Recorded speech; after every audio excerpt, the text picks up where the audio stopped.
கழக தலைவரும் முதலமைச்சர் அவர்களும் எந்த பால் போட்டாலும் சிக்ஸர் அடிப்பாருன்றதை நம்ம மறந்துடக்கூடாது.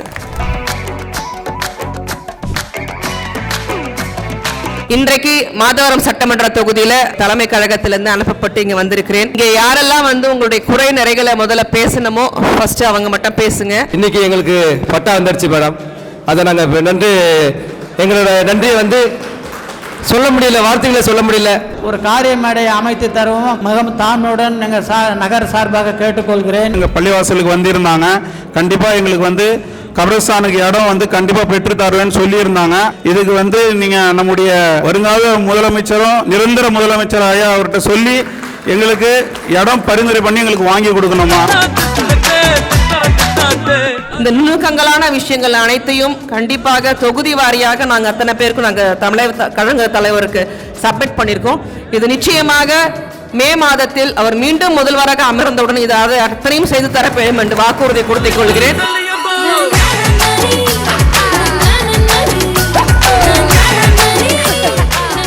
தமிழ்நாடு எந்த இடத்துலயும் தலைகுனியலேன்னு, ஆமா தலைகுனியலன்றத திரும்ப திரும்ப நம்ம பாசிச அரசுக்கும் அண்ணா திராவிட முன்னேற்ற கழகத்துக்கும் எடுத்து சொல்வதற்காக தான் இந்த பரப்புரை.